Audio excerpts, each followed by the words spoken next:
This is Dr. Joel Rosen. I am the Adrenal Fatigue Recovery Ninja, and I am dedicated to helping you guys, end the adrenal fatigue nightmare. Today I wanted to talk to you about adrenal fatigues and MTHFR. I wanted to list a couple of topics that you guys can choose from, and that's what I think I'll be doing. I'll do that a couple days per week where we can do some Q&A. I can have some ideas that I get a lot of questions from my patient base and pose that questions or those topics to you, and then you guys can learn and figure out how you can recover from your own adrenal fatigue nightmare. So today the topic was or is MTHFR and adrenal fatigue. So I get that question a lot, and I really think that that's what distinguishes me from a lot of people that do adrenal support supplements or adrenal fatigue recovery protocols, because they don't necessarily consider the genetic component. And so that's what we're going to be talking about today. So let's talk about MTHFR first. So I'm going to write it down here, and then if any of you guys, MTHFR, if any of you guys have a good way of explaining this Facebook Live to me and how I can A, not have that be backwards, I guess I can have the phone facing me, or B, how I can be hands-free and have something to hold it. But anyways, MTHFR is an enzyme, and enzymes basically speed up or even slow down reactions. And in this case, let's say we have folic, and at the bottom we have folate. And basically MTHFR is at the very bottom of that conversion. So basically what's happening is when we eat folic acid in fortified foods, we eat it in anything that's packaged, enriched white bread, enriched cereals, even enriched milks and dairy, anything that's packaged or anything that you get that's cheap, like Walgreens supplements or supplements that are really crappy made, it will say folic. And the thing about that is that folic was given to moms, and still is, when they're pregnant, so that they can reduce the neural tube defects. But what happens actually is we found out that really they should be getting methylfolate. And so the big difference between folic and folate is this thing called a methyl group. And in biochemistry, a methyl group is a C with 3 H's. So our body has to work very hard in order to finally produce methylfolate. And that's what methyl tetrahydrofolate reductase, MTHFR, that's what that does. Now, so what does this have to do with adrenal fatigue? So what I tell patients is this whole process is all about making energy. Making and breaking energy, or making and breaking things in the body. So synthesizing things like hormones and neurotransmitters and immune cells and repairing your DNA. And it's about breaking things, so breaking down hormones and breaking down waste products so that you have a healthy, adaptive, calm and thriving body. And so we need energy to be produced. And so MTHFR is sort of that weak link in the chain in many steps that are required in order to produce methylfolate. So now, if we have an MTHFR defect, or it's basically means it's altered, it's not working perfectly. And so it can be a plus minus or a plus plus. Or it could be negative negative. That wouldn't be a defect at all. If it's plus minus, it means we've inherited one altered gene from either mom or dad. We don't know because this is not an X-linked gene. If it was an X-linked, we know it's mom. Or plus plus, it's mom and dad. We know both of them. So now what I explain to patients is it's not broken, it's just not working properly. So it's kind of like a credit card processing machine where the gene copies the enzyme and then it reproduces the enzyme. Just like a credit card processing machine would process that card and make an impression. If you have a plus plus, I always say, it's like that card goes in sideways 7 times or 8 times for every 10 swipes that you do. If you have a plus minus, then you have the card basically goes swipes 2 or 3 mistakes for every 10 swipes that you do. So if that's occurring, then basically what's happening is that you're not making credit card copies efficiently, and in our life we're not making energy copies efficiently. So that can cause us to fall behind on energy processing. So we may not have an equal distribution between supply and demand.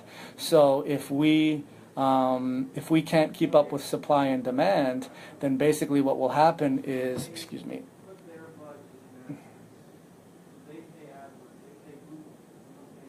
so if we can't keep up with supply and demand, then obviously we're going to get tired. And so here's how adrenals relate to this. And I'm sorry here, Jocelyn, it says that you want to, I have to invite you. I don't even think I have to. Okay, so I'm going to invite your friends. This is where adrenals fill in. That's the first time I've ever done that. I guess it has a picture of you, and then if I invite, then you can invite friends. So that's how, it's because this is a private group. So anyways, again, how do the adrenals relate to MTHFR? Think about it in terms of stress. So the more stress we have, the more we're required to produce energy. That's plain and simple. So think of it as if you have a credit card processing machine and you're having a sale, it's Thanksgiving Day, or it's it's after Thanksgiving, you're having a huge sale and everyone wants to buy your items, and you got to process their credit card, and the credit card machine's not working, then you're going to have chaos. You're going to have unfulfilled transactions. Same kind of thing in your body. When you're having a lot of stress, if you're not producing energy effectively, then what's happening is that you're not keeping up with supply and demand. So as a result of that, now all of a sudden you're tired and you don't handle stress very well. So the adrenals are the 30,000 view feet, whereas the MTHFR and where this takes place inside the mitochondria is ground zero. So the adrenals will process the stress, they'll secrete cortisol, they'll secrete adrenaline, they'll make neurotransmitters, they'll make hormones. But how are the hormones and the neurotransmitters being made? They're being made through methylfolate. So you're kind of seeing a different impact at a different level, where you're seeing the impact is on the system level, the organs, the glands, the way that it makes the body work, but this is on the cellular level. I hope that makes sense to you guys. The other thing I'll say is that the adrenals need to make hormones and neurotransmitters, and if we have some genetic mutations down the road, so we're talking about, like, say, way over here, if we have a genetic mutation after, like, this is step 1, if we have a genetic mutation at step 7, but we need step 1 to be working, not only will we have a problem at step 1, we'll have a problem at step 7. That's going to cause even further problems. So a lot of the times people will take methylfolate and they say they don't feel any better. And that's because you're not unblocking a lot of those other downstream SNPs. Not to mention that it's the stress that's causing these to increase the demand for production in the first place. The other thing we talk about is cofactors. These enzymes need cofactors. And so if your cofactors like vitamin B1, B2, selenium, B5, B6, zinc, copper, sometimes we need ATP and magnesium. If we're eating at McDonald's every day and we are not getting the proper nutrients, and you don't even have a SNP, they're minus, they work well, you don't have the person putting their hand over it to even work. You don't have the enzymes cofactors for that gene to work. So hopefully that made a little bit of sense to you. Hopefully you can gather some information that if you do have an MTHFR and then you have stress, then that creates that perfect storm of not being able to make energy, and then supply and demand will not be equal, and then you'll feel run down. And so some of these things can be manifested as brain fog, or joint pains, or gastrointestinal problems, or energy production, not being able to have sustained energy throughout the day. So every stressor that you have is just sort of kicking your butt and you're feeling tired.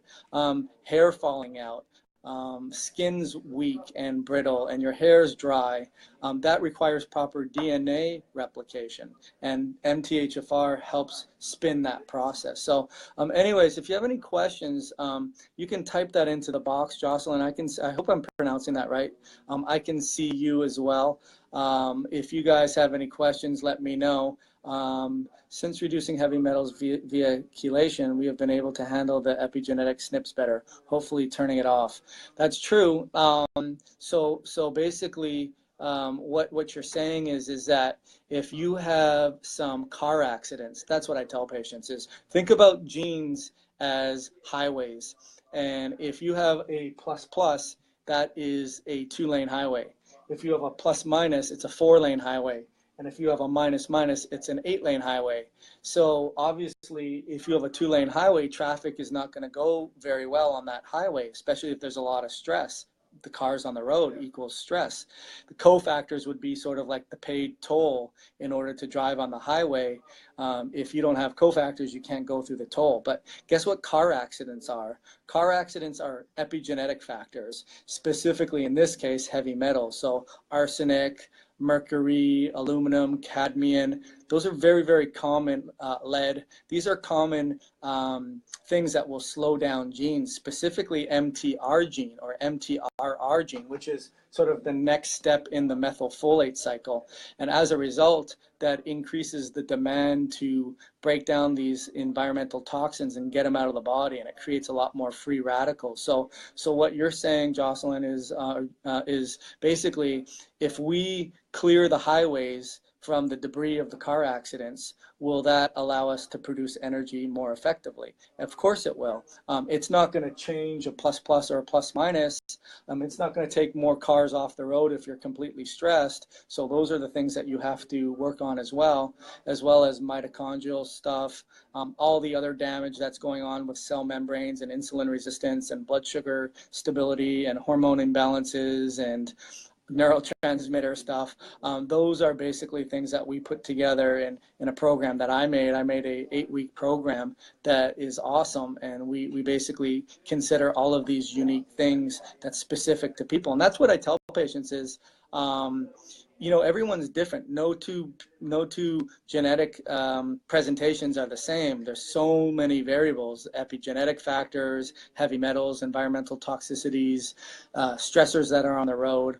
All of those things, all of those things are different for everyone. But what's the same is biochemistry. So biochemistry 101, we have mitochondria, we have ATP production, we have Krebs cycle, electron transport chains. So all of these things, it's paradoxically similar and paradoxically completely different. So we want to try to design a program that takes into consideration the things that are similar: mitochondria, membranes, signaling, feedback loops, all of those things. And we also want to consider the unique individuality, because no two programs should be the same. So I don't know how I come up with these analogies. I just kind of come up with them, and I try to make it simple because that's the way my brain works. I'm a simple guy. If I can't understand it in layman's terms, then it's almost like this image pops into my head, and it's like, oh, that's like this or that's like that. So I have all these analogies that I work like that. So anyways, if there's any other questions, please let me know. I can answer them now. Otherwise, I will sign off and put together some. Actually, if you want to type into the box as well, other questions that you want to see answered in another live module, that'd be great too. And really, like I said, I call myself the Adrenal Fatigue Recovery Ninja, and I look forward to helping you recover with your adrenal fatigue nightmare. So hope you guys have a great evening, and I look forward to our next talk. Take care and have a great night. Bye. Oh, sorry. Have you read about Suramin yet for cell danger response? I haven't. You're just making me do some more homework now. And when I go into a tunnel, I go deep. So, but a lot of my program is based around the cell danger response, and I think that basically the sort of the Hans Selye model of the three. You have the alarm, the resistance, and the fatigue. I think that's so outdated, and now we have the cell danger response, where basically cell danger response is the body is overwhelmed with information, and that it can't maintain its environment and its homeostasis, so it shifts the production to prioritize where the energy is going towards. And oh no, if you send me that lecture, I'm gonna listen to it. But now, like, if I look tired now, I'm gonna be even more tired. I'm gonna have to read that. But no, to send it over to me, I'll take a look at it. I like a lot of stuff that handle ATP as well. I look at stuff like, mitochondrial support, NAD, CoQ10, D-ribose, L-carnitine. What else do I look at? Ribose P-phosphate.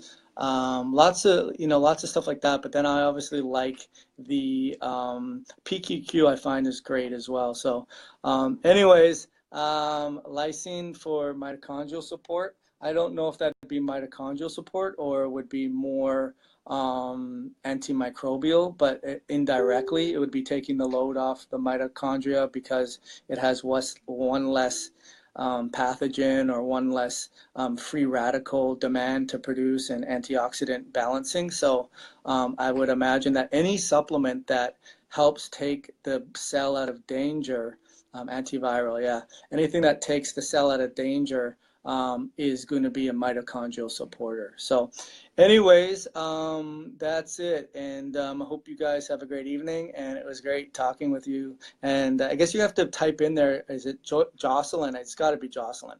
And you just let me know exactly how to pronounce it. And that way I hope I didn't butcher the name too much. So have a great evening, and we'll talk to you guys later. Bye.